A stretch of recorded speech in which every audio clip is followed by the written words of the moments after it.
Hello and welcome to No Wrong Choices, a podcast about the adventures of life, where each episode features a dreamer who chased an idea or a vision and then made it or are on their way.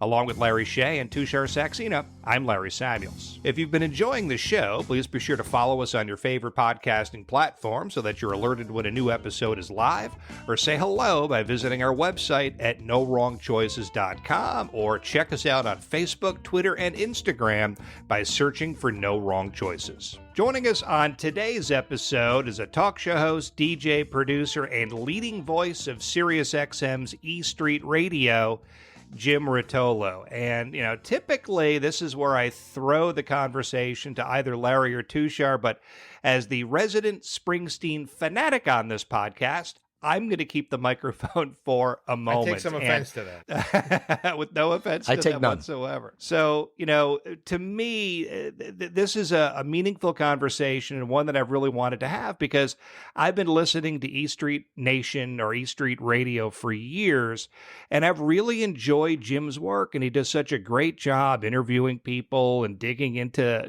so many great things tied to Bruce Springsteen. But the thing that I haven't heard is his story. So this, to me, felt like a wonderful opportunity to bring Jim out there a little bit, out front, so we get to know him a little bit better. And look, of the three of us, I am the only one who actually lives in Jersey. I was born, I was, bred, I was raised here in Jersey. I was raised here in New Jersey. So it goes without saying that Bruce is in the blood. Now, I'll grant you, I am not as big a fan as you are. You are an uber super fan. I am a fan of Bruce Springsteen. And look, it's part of the resume if you live here in Jersey. It's part of the job description. You got to be a fan of Bruce. But with that being said, the other thing I'm a big fan of is Jim Rotolo, because Jim is a radio guy. Radio guys love other radio guys and love to have that story. It's all about the war stories when it comes to radio people. You cannot have a conversation with a radio guy and not get good war stories. It's not possible. And if you put us into a bar, it's even worse, because you'll never. It's like putting a dime in a jukebox. You can't get the record to stop playing, for God's sakes. Jim is one of the best guys you'll ever meet, and I think our paths probably have crossed a few times over the course of our career, unbeknownst to us maybe at times, but. Radio and media is a very small business and a very big business at the same time. It's big, obviously, in the fact that there are so many people in it, and small that at times the community feels like everybody who's everywhere at every time. So I'm really looking forward to getting some of Jimmy's backstory, because I've known him since Sirius, but I got to be honest, I don't know much of Jim's story prior to Sirius.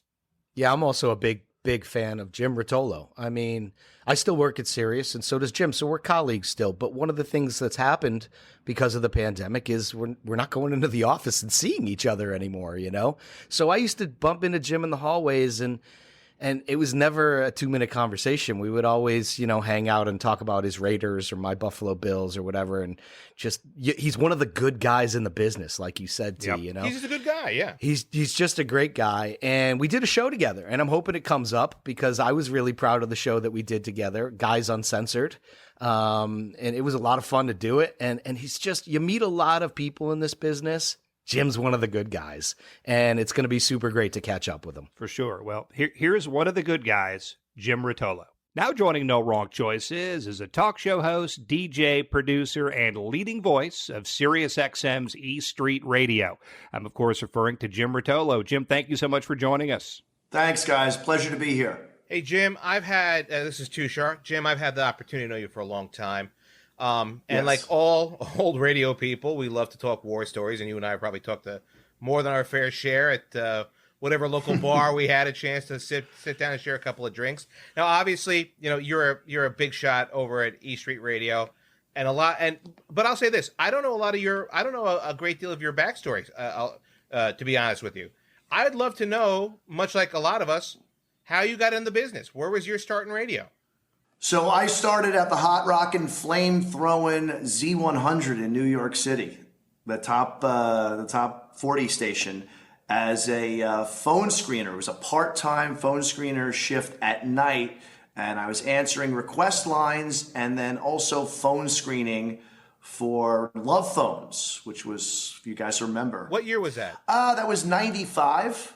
94, late Okay. 94. I started in December of 94. So you met Carolla and all that stuff? No, that's a different show. That's the funny thing. People confuse. There was Adam Carolla and Dr. Drew did Loveline in L.A. Love Line. Okay. In New York City, there was Love Phones with Dr. Judy Kuriansky and Chris Jagger, and that was what I was part of. I do remember that one.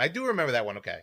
And so, wait, you were a call screener for this, and you like, what is the show about? It was about like love connections and problems with relationships and things like that. What are we talking about? It was love, sex, and relationships. Nice. Yeah, that's what it was. And I was screening the call, so I was on the front lines, like listening to these people tell all these stories, and some of them were fake, of course, but my job was to figure out.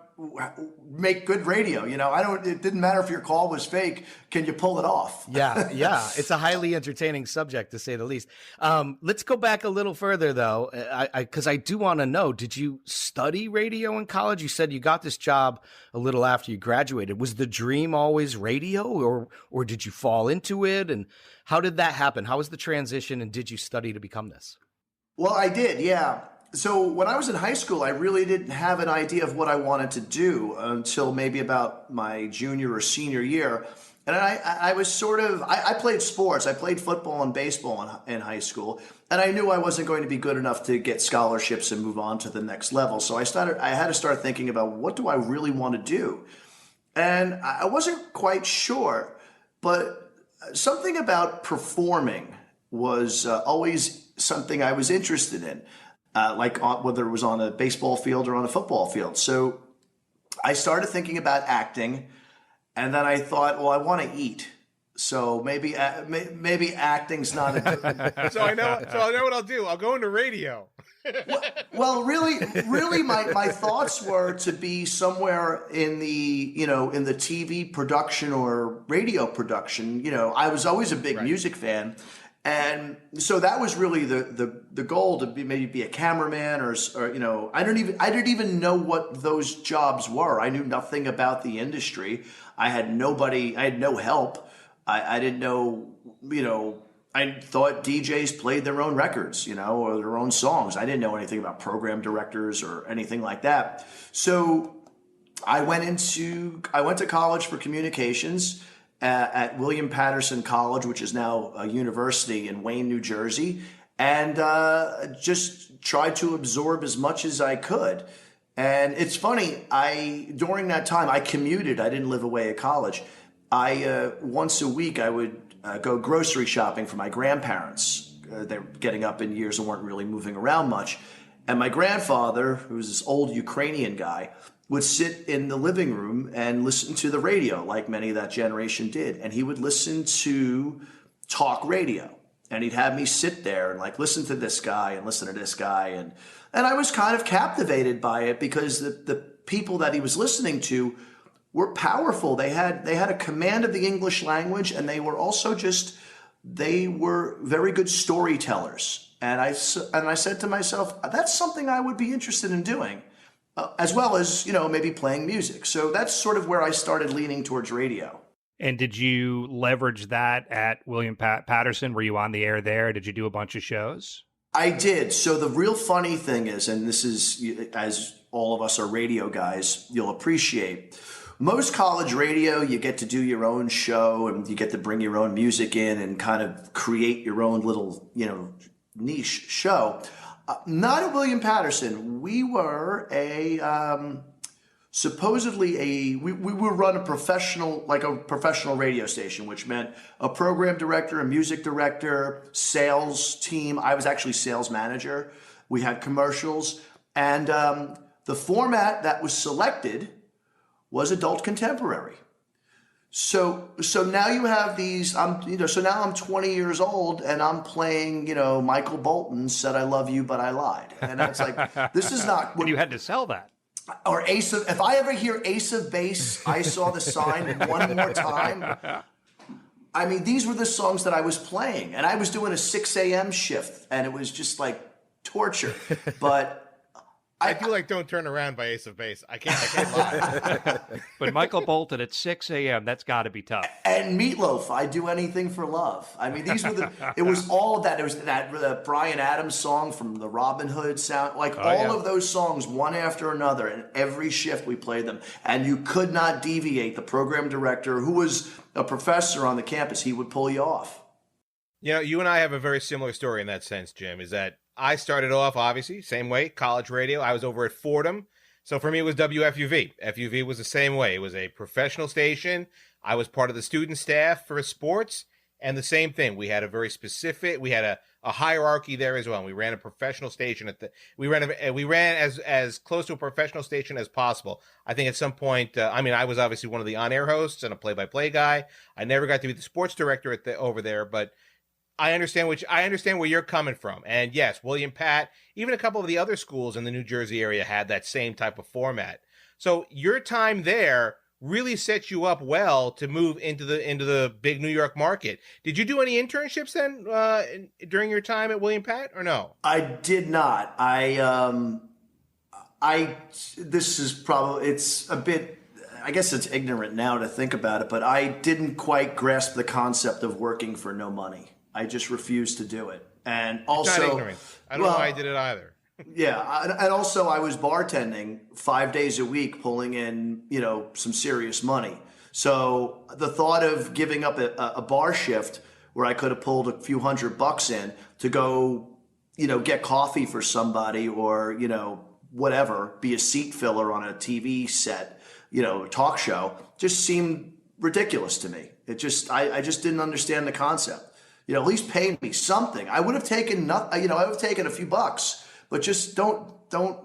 I never grasped that concept, so I just never did an internship. So how do you get the job at Z100 then? Is this just radio experience in college lent itself to you being hired? How do you make that transition? Well, it's funny, because we're talking about a time before the internet, and that was one of the toughest parts of that. Was I graduated college, and the one thing my college, I can't say this about other universities or whatever, there was no preparation for what the job market was like. They just sort of said, well, good luck. Yeah, and send you out on there. Your own. Yep, there you go. Yeah, so I had no direction whatsoever, and I remember coming to New York City, just basically getting dressed up and walking around New York City and trying to find where the record companies were and where the TV stations were, and just seeing with resumes in a briefcase, just trying to figure out how to get my name in, if I could just get past the reception desk or whatever. Right. This is what you had to do, or make phone calls. And I didn't have much success. I did get an interview at Atlantic Records once. But the funny thing was, in that summer that I graduated college, there was a job fair at a hotel near where I lived, like a ballroom kind of thing. And Z100 happened to be there. Now, and it was funny because it wasn't any other radio stations. It was all local warehouses and factories and corporate stuff, and Z100. And they were looking for salespeople. And it just so happened that I was a sales manager, which was in title only. I don't think I actually sold a single thing when I was cares? Right. That's what I said. It says it. The title says it all. Sales Looks manager. good on a business card. Yeah, exactly. So I gave them my resume, and that was it. I didn't get a call until that December. And they said, it's not a sales job, but it's a phone screening job. It's part-time. It paid minimum wage. And I said, absolutely. That's all I wanted. I just wanted to get into the building. I'll figure everything else out once I get in the door. But that was the goal at that time, was just get in the door and learn as much as you can. And that's sort of what I did. I tried to take full advantage of that when I was at Z100. It's just such a different time today. So you get in the building, you're working Love Phones. When did you start to create, a path for yourself? Like, when did you start to take on bigger assignments, bigger projects, and become Jim Rotolo, or at least get onto that path? Well, the funny thing is, Z100 actually became nationally syndicated, and through a series of changes that happened in the show, within 2 years, I was the producer of a nationally syndicated, top-rated talk show. Love Phones was on 55 stations across the country, and I was the producer.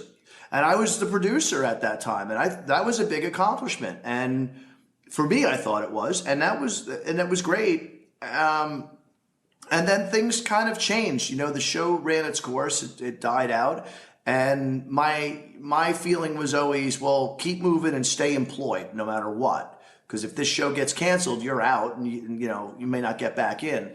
So I had learned a lot of production. So I learned how to do editing. I learned how to do pretty much everything behind the scenes. And that's sort of what I did for many years, working for Westwood One and Premier Radio Network and MJI Broadcasting. I went behind the scenes for many years. I ended up producing some talk shows again in the late 90s on an internet radio company called eyada.com.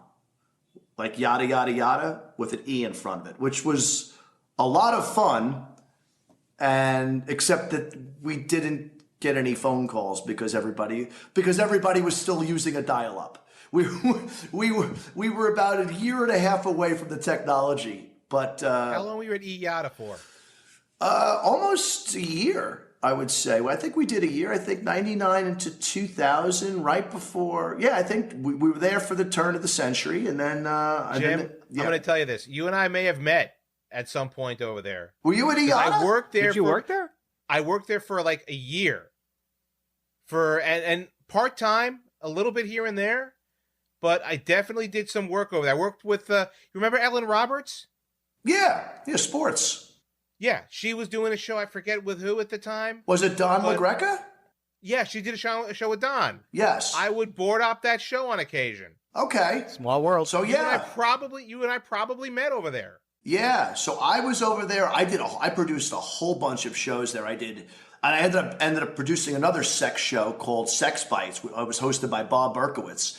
I did that show. I remember that show. Yes, I remember that show. I produced that at one time, and then I did a couple of health and fitness shows, which I really enjoyed. That was my favorite thing. We had a health channel, and it was a lot of fun. It was a great time, and that ran its course. I think they laid half of us off, when they realized we weren't making any money. Typical startup internet company at the time. And then I landed back in the syndication companies behind the scenes, and I'm trying to think, that's right around the time Sirius satellite radio started. And that was a goal, to get to work at Sirius, because I heard so many cool things about that place. And I interviewed like 5 times. And every time I was promised a job being a producer. I think Maxim Radio, I was there. All these places were promising me jobs as a producer. And every time they were about to bring me in and sign the papers, there was a hiring freeze. So I had to wait, and I had to keep waiting. I ended up over at another short-term company called Air America Radio in early 2004, which was basically, I think it was just basically a Democrat Party funded political AM channel. It was right around the time of Bush Kerry. So we had Al Franken, we had Janine Garofalo, we had Mark Maron, a Chuck D from Lynn Public. Samuel, I think, was there too, right? Lynn was there, yes. Lynn was there. We had Chuck D from Public Enemy. I remember that. Yes. We had that. Now, I wasn't producing any shows. They had brought in their own people, each of the hosts. Rachel Maddow was there. She was nice. I really liked her. And we did that. I did commercial production, which was interesting because I sat in the studio all day and we had no commercials. So I... Good job. Yeah, I did great. I got to go. It was nice in the summertime. Summertime was nice. I went out for 2-hour walks in the city. It was fun. And then perfect radio job. Yeah, exactly. And then right around that point, I got a call from a guy named John McDermott, who I know you guys know. Yeah, we all know John. Sure. So I forgot. I did interview for John McDermott. He was a program director at a talk station in Long Island. And I drove all the way out, like way out on the island, which was far from me in Jersey, to be the morning show producer. And he liked me, and we had a good conversation, but that never never materialized, which turned out to be a good thing.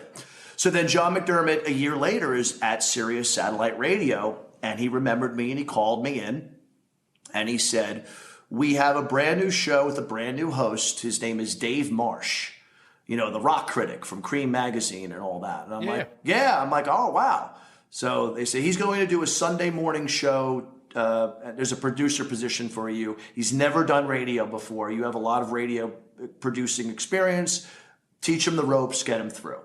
And that's what I did. And 19 years later, I'm still producing that show. Wow. So Dave's still at it. He's doing great. We've got, still doing the shows there. And that was sort of my beginning and I'm still producing. I don't really jump on the air till about, I was on in pockets, but I guess this is where the on-air part comes in. I ended up getting hired full-time as a morning show producer for the LGBT channel that we used to have called OutQ. OutQ, sure. Yeah.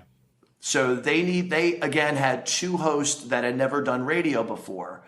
And so I started teaching them how to work as a team, morning show, how to create topics, get phone calls, get people interested in your lives and all this kind of stuff. And we had a lot of fun, and it was a great time. And I really, really enjoyed it, except I hated getting up at 4 a.m. Of course. and so I was on air with them. We were like a team, it was like Larry, Cheryl, and Jim, and it was fun. And we were all playing, like a typical morning team, ribbing on each other and having different topics that we would bring in, and we talked about our lives. Was that Larry Flick? Was that Larry's? Larry Flick. That was Larry's Flick show. Okay, I know. Yeah, I know. Great guy. Yeah, great guy. He moved to England, I think. Yeah, Wales. Yeah, Wales. That's right. There you go. It was a lot of fun, and it kind of it ran its course as well, and I started to get really comfortable on the mic. I started really feeling my own, and and I had people that would call in, and I had fans and stuff, and it was really nice. But I knew that it's an LGBT channel, and I'm not going to get my show. I'm not going to get a show on this because I'm not. I don't fit into that. So it felt to me I needed to move on to something else, and it just so happened that we had another channel at the time called Cosmo Radio, which was Cosmopolitan Magazine. And they had a new morning show, two young girls who were great, and they needed somebody to teach them radio. So I sort of found this role at Sirius at the time, teaching talk radio to people who had never done it before. It's a good role to have. It was, and it was great. And I had a great time with Taylor Stricker and Tia, who I forget her last name, but Taylor's stayed for quite a while. She did. She had a show for a long time there. Yeah. Yeah, she did. I think she's got a podcast now.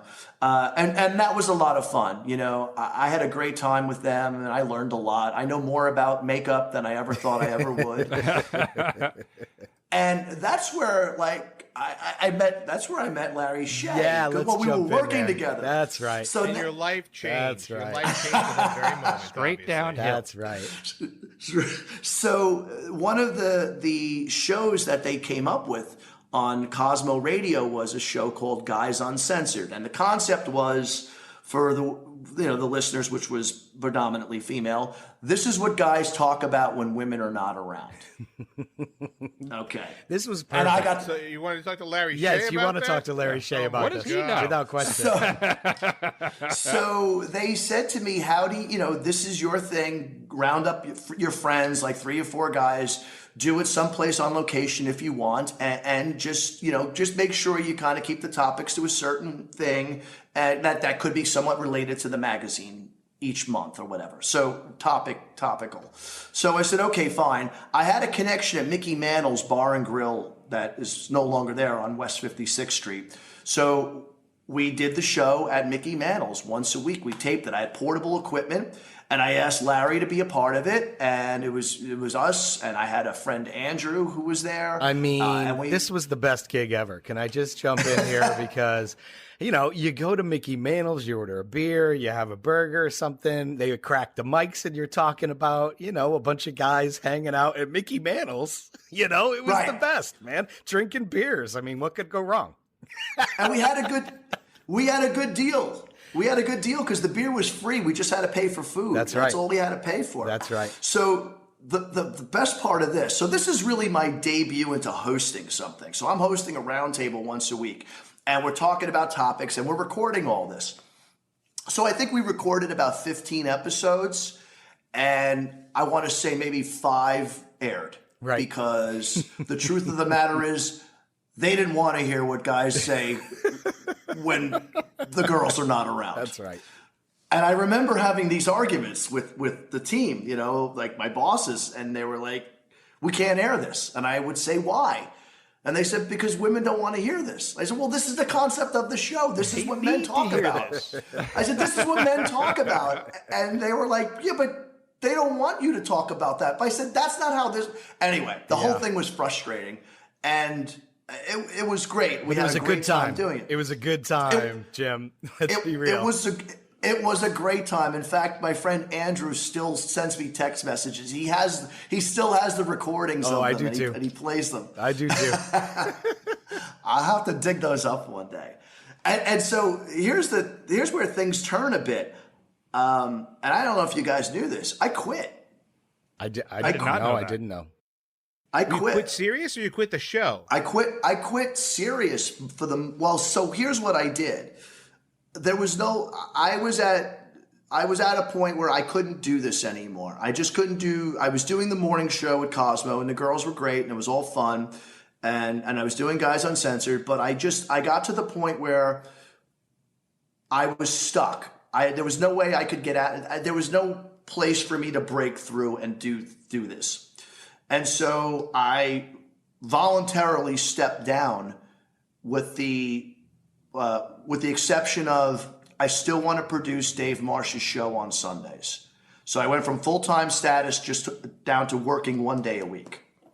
And I needed to do that. So I went and I said, okay, I need to reinvent myself. I'm tired of being a talk show producer because I did get to the point where if I'm teaching everybody else how to do radio and I'm telling them what to say and then they're just saying it, well, then they're not the talent. You know, they're just doing what I'm telling them to do. Well, I can do that myself. And that's sort of like that light bulb went off in my head. And that's where I decided I need to do this stuff on myself. So that's why I had to get away from Sirius for a little bit. So what was the plan? You want to get away, but you must have had a game plan. How am I going to reinvent myself? What did you do? Yeah. So the plan was to get it into music. And I wanted to, so I initially tried to get it on the music side at Sirius, and there just wasn't anything happening at the time, which was fine. There's a local rock station along the Jersey Shore called WRAT, the Rat, 95.9. Everybody goes to the Rat, baby. Everybody goes to the Rat. The Rat is where, like, you know, where you make your bones, you know. You get Carl Kraft, who's still the program director for over 20 years. I knew a few people there. I sent an audition tape in. He gave me an overnight shift, like midnight to 5 a.m. He sound checked me, and he said, well, the place didn't burn down in the overnight, so we'll put you in the weekend rotation. And that's all I wanted, you know. So I was doing weekends at the Rat. I had Sunday mornings with Dave Marsh, and I went back to bartending for a little while to make ends meet. You know, it's what I had to do. But it was all worth it. It was a strange time, but it was worth it because my relationship with Dave was good, really good. And this is where the Springsteen part all ties in for people that don't know. So Dave Marsh wrote several books about Bruce.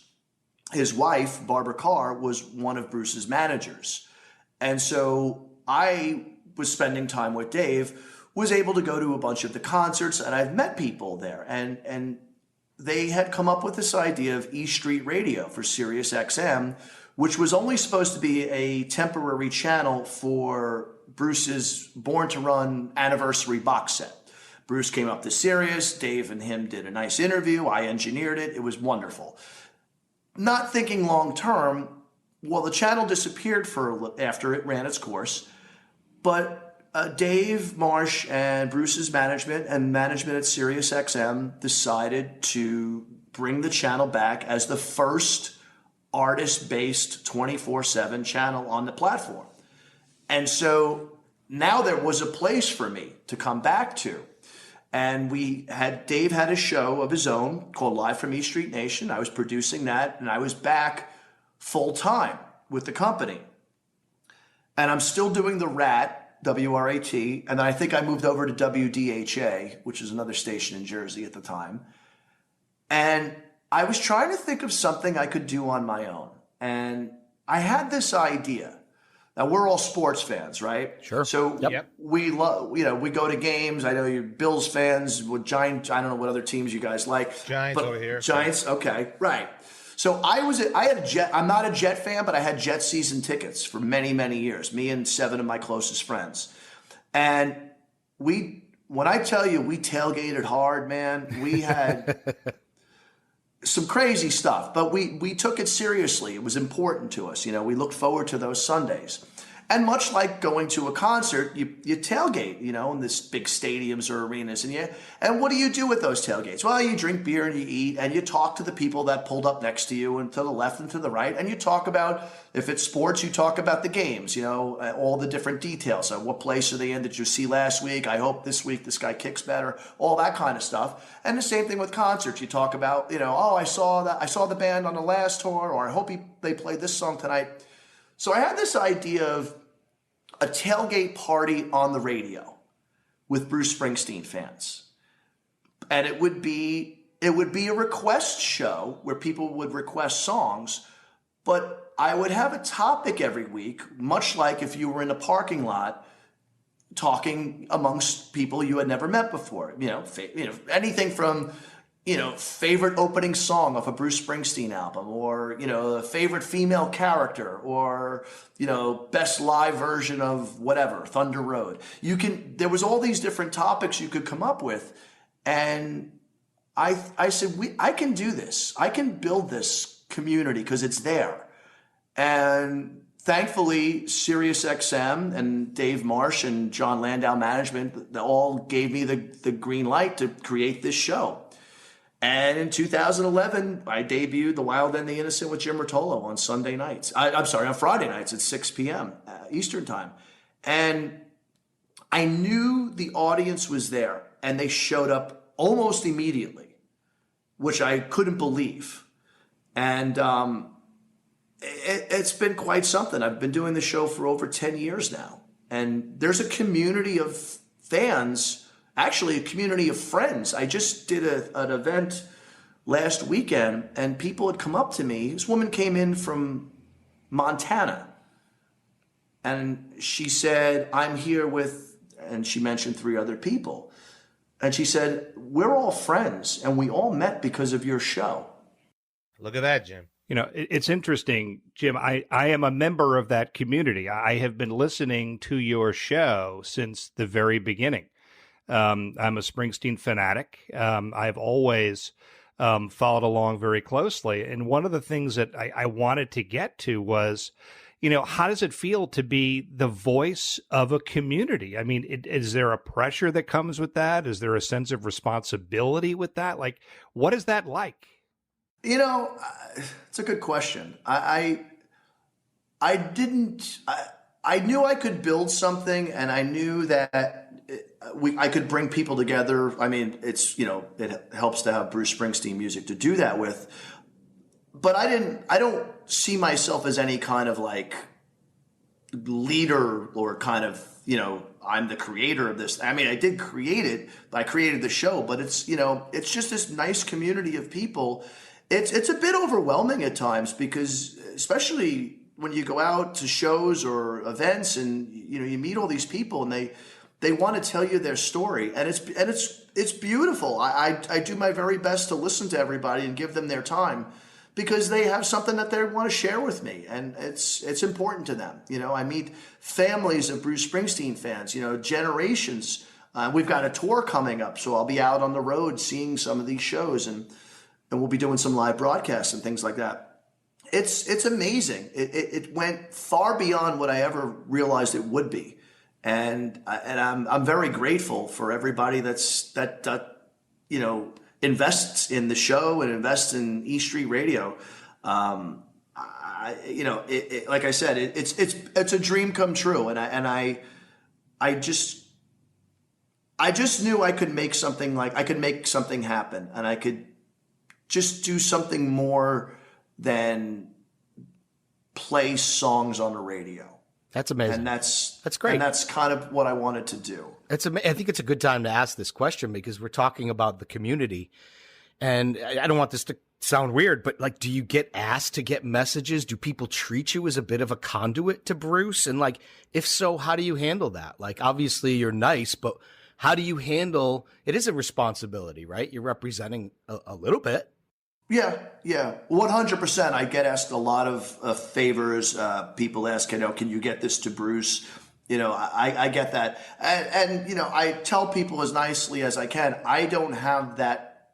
I have a line to the management company, and I do have a line to Bruce for certain things, but it's not like I can text him and say, what are you doing for the Giant game this Sunday? You want to go out? Like I can't do that. And then I would never do that. There's boundaries, you have to have certain boundaries, and you have to respect people's privacy. And so as much as I would try to really like to help everybody, but that's not my job. I can't help everybody's request. Can you have Bruce call into my mom's, birthday this week? No, I can't. I can't do that. But Jim Rotolo can. Are you on Cameo? Am I on Cameo? No, I'm not. Could be an opportunity. Cameo, dude. Come on. All right, I'm writing that down after we record this. Check out Cameo. Cameo link. That's or right. Whatever I need to do right. there. So Jim, like for the vision of the channel, you've brought forward different programs. You're obviously the lead voice on E Street Radio. The Wild, the Innocent, Growing Up is now out there. Like, what is your role? What is your participation, or just what is your role when it comes to content, vision? Who puts that forward for E Street Radio? And are other people like John Landau and Bruce? Like how does all that work? Well, it's interesting. It's myself, Vinny Uccarello, who has the title of channel director. I am considered the executive producer and on-air host of the channel, if you want to go in titles. And Vinny and I work really well together as a team. We're a great partnership.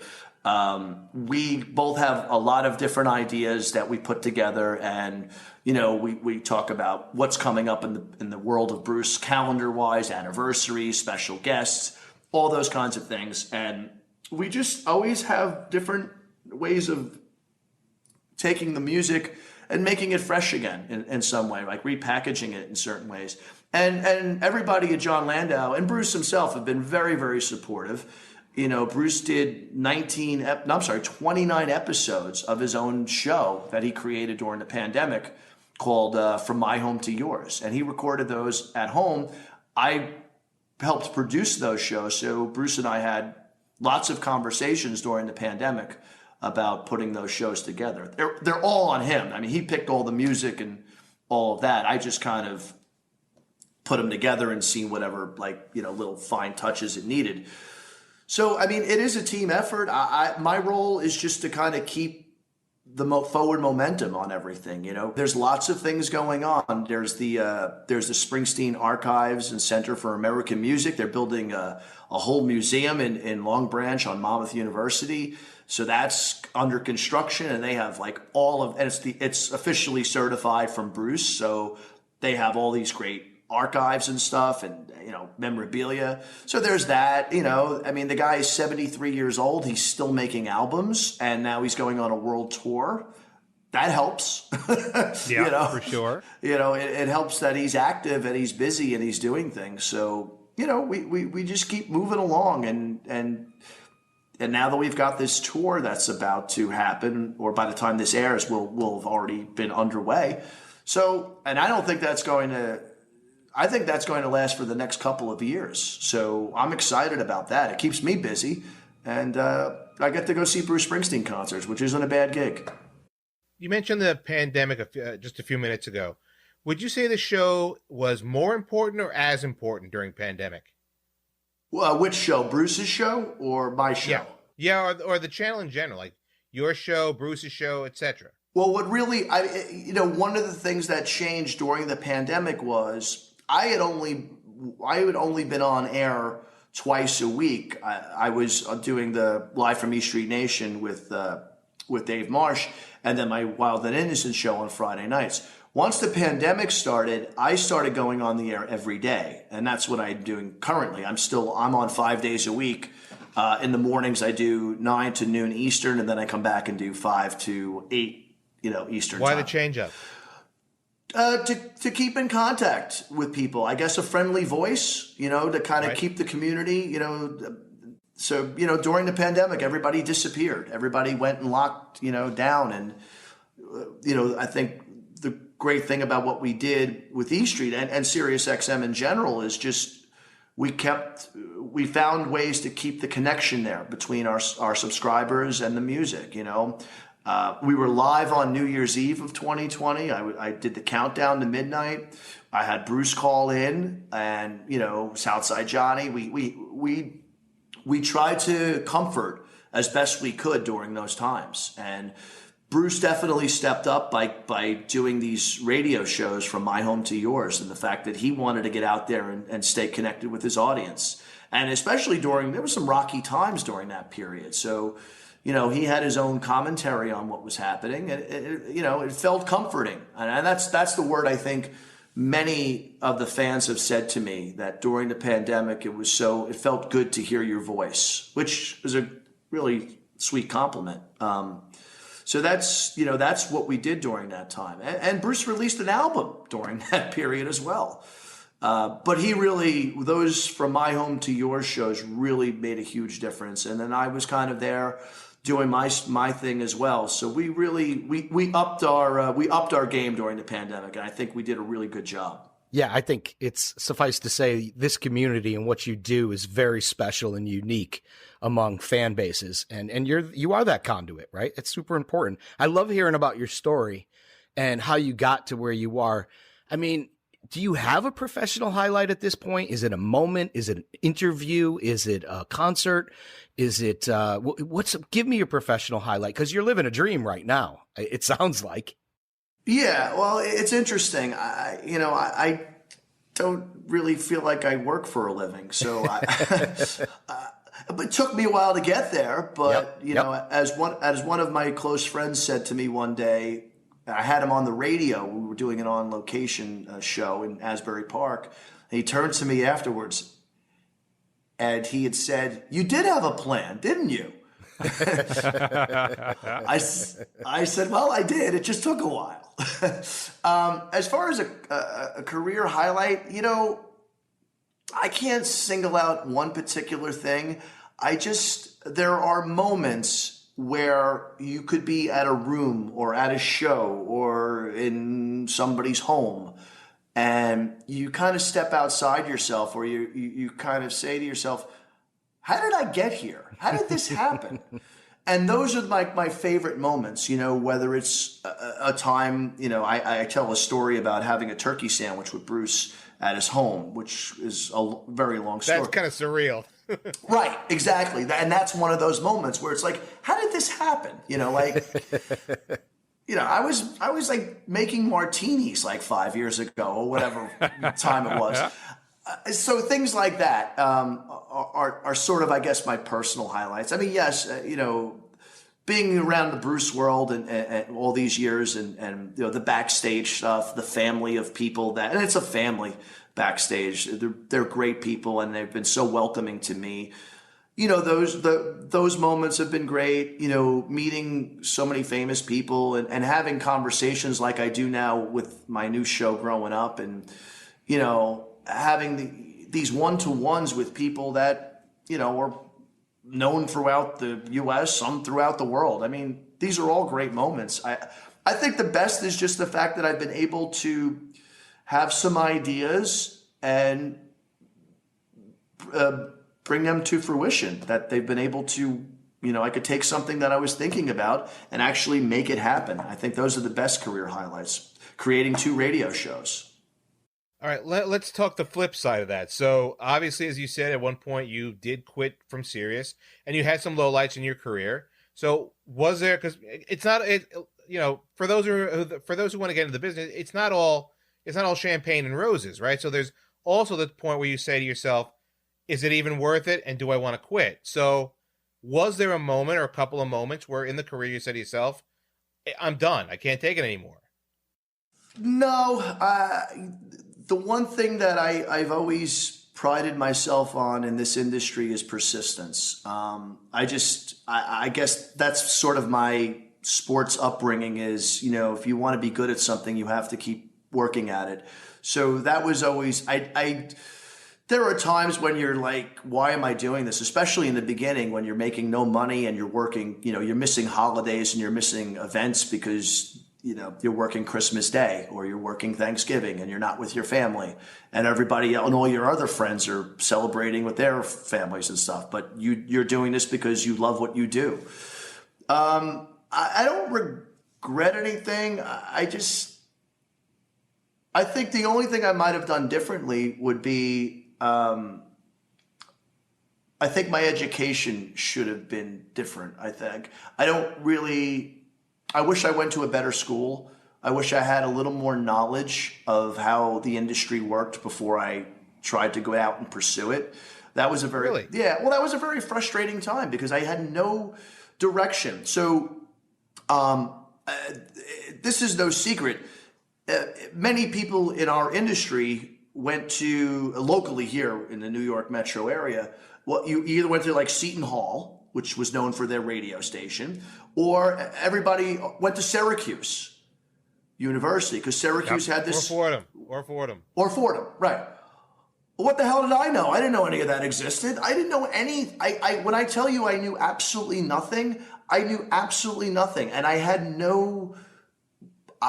People looked at me like, you want to, like, people, how do you get into, like, people like me don't get into radio. That's sort of how it was looked at or perceived. And like I said, I wish I had done more research, but it was hard to do research back then for things like that because you didn't know. Like I said, that might be the only thing I wish I might have done differently because it might have given me a different head start in the career. But listen, it all works out for a reason, right? For sure. And, I think it's been my experience that people with heart, confidence, and passion, things find a way of working themselves out. And clearly you're one of those people who wound up in the right place. As you look forward, and I know you're in a wonderful place right now, but, what does the future hold for Jim Rotolo? Well, it's funny you say that because I was sitting down and I've sort of found myself in this hobby. I don't know if it's a hobby. I don't know how you describe it, but it's something that I've been kind of passionate about over the past few years, personal growth and development. And it's something that's not very popular here in the U.S., and it's something that I think is very important for people that struggle with different things. And I've had friends of mine that have gone through some stuff, and myself included. And it's something that I think more people should be aware of, and how there's ways you can take care of yourself better, both mentally and physically.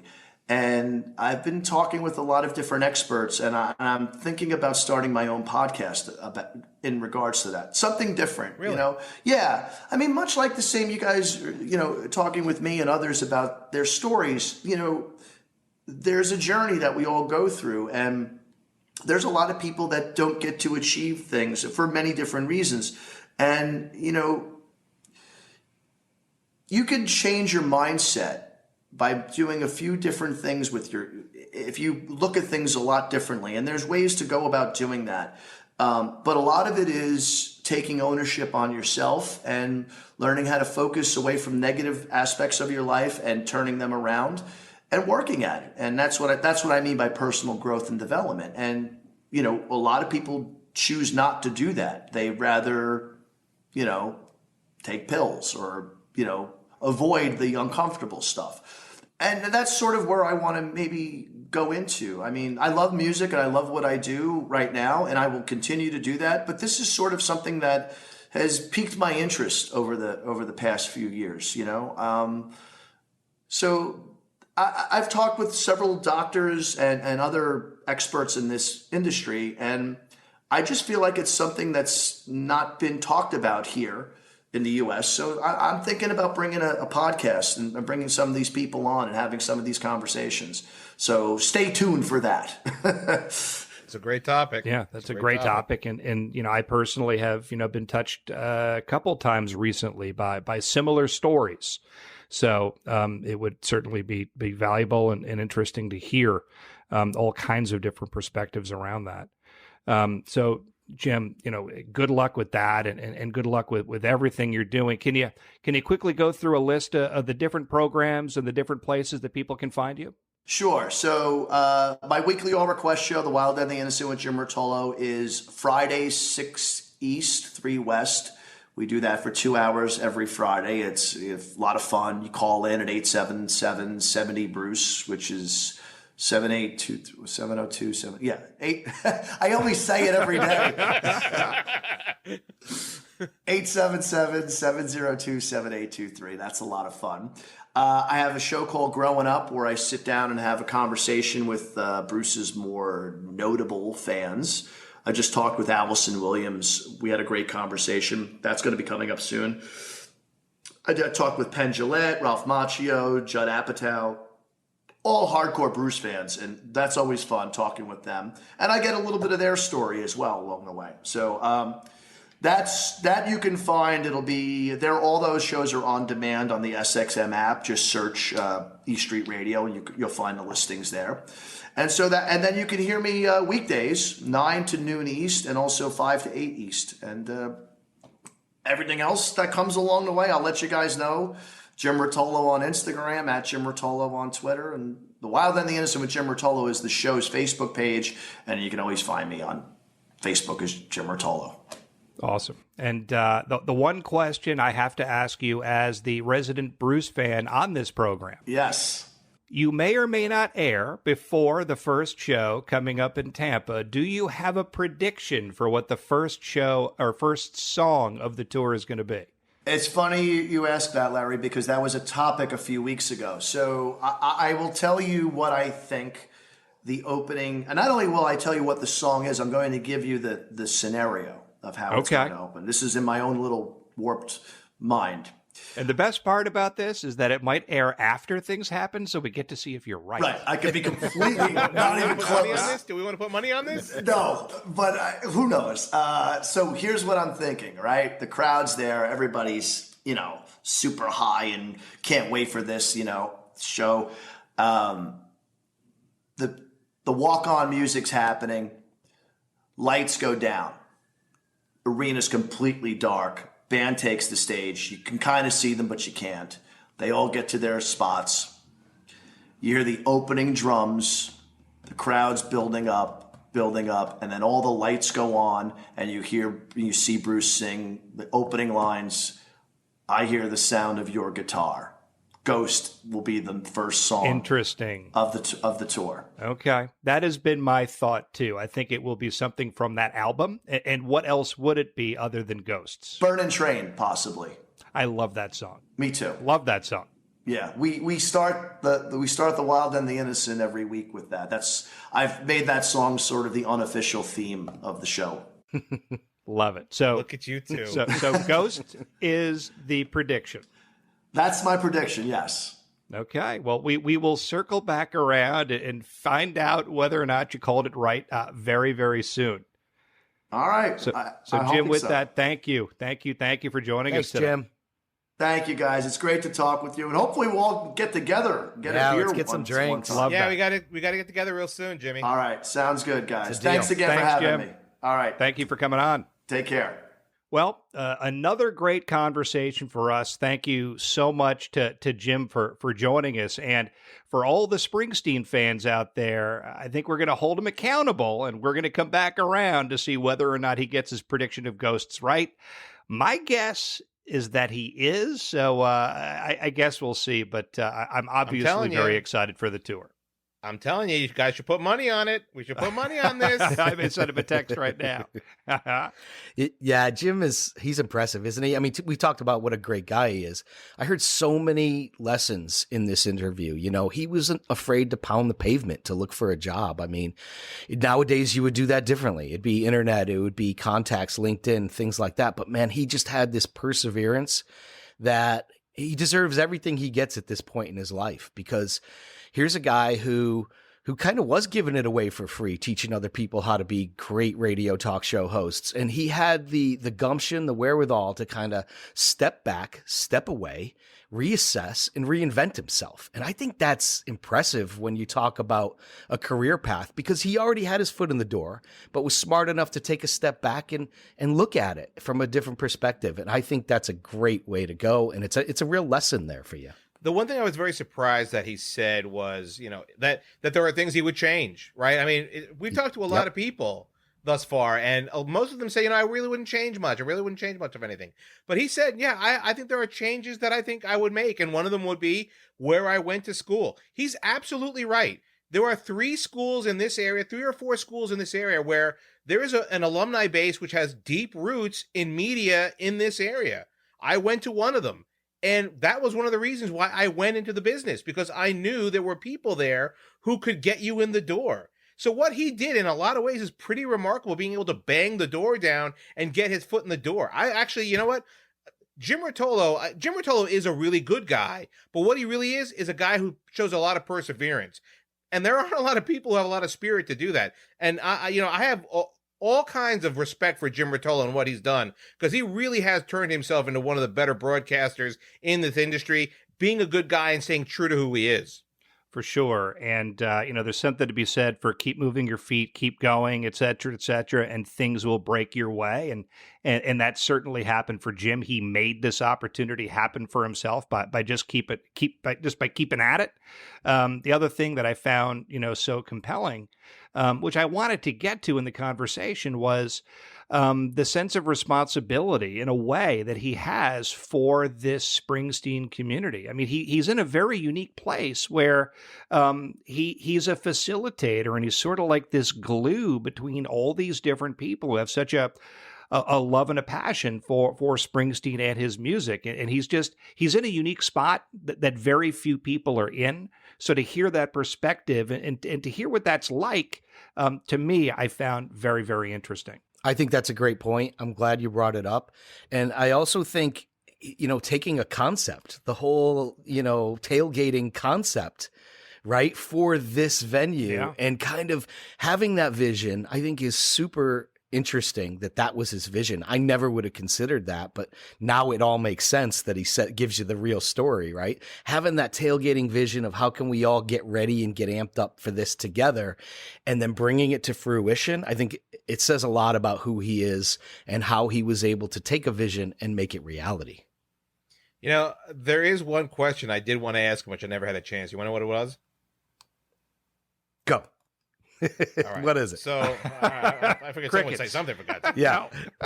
So the question is, how many times have you met Bruce down the Jersey Shore during this time of year? There you go. Because I'm telling you, there are so many pictures of people from Jersey who meet this guy down the shore, and it is down the shore. I'm saying it correctly. There are so many people who meet Bruce down the shore this time of year, because he's there this time of year, walking down the Jersey shores, because nobody's around. He's not gonna get mobbed. And it's unbelievable how many pictures you'll see of Bruce fans, or just, people from Jersey, etc., who put up pictures up on social media of just meeting Bruce, just randomly just meeting him. It's unbelievable. He's so accessible. He's so accessible to his fans. He is Jersey through and through. That's why I love the guy. And I think Jim hit on one of Larry Samuel's biggest dreams, which is to share a turkey sandwich with Bruce Springsteen.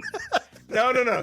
His dream is to have the phone. Is to have the bat phone number. He wants the bat phone. Number. That's right. Well, the bat that phone. was going to be my question. If he's on air, is there like a bat phone in the corner of the studio where if it rings, you know it's Bruce and That's you've right. done something wrong, and you gotta work out whatever your problem is. So anyway, with that, Jim, thank you so much for joining us today. What an incredible conversation. We also thank you for joining this episode of No Wrong Choices. Please be sure to follow us on your favorite podcasting platform or join the conversation by visiting our website at norwrongchoices.com and our Facebook, Instagram, and Twitter pages, which can be found by searching for No Wrong Choices. On behalf of Tushar Saxena and Larry Shea, I'm Larry Samuels, and we are the Fellas.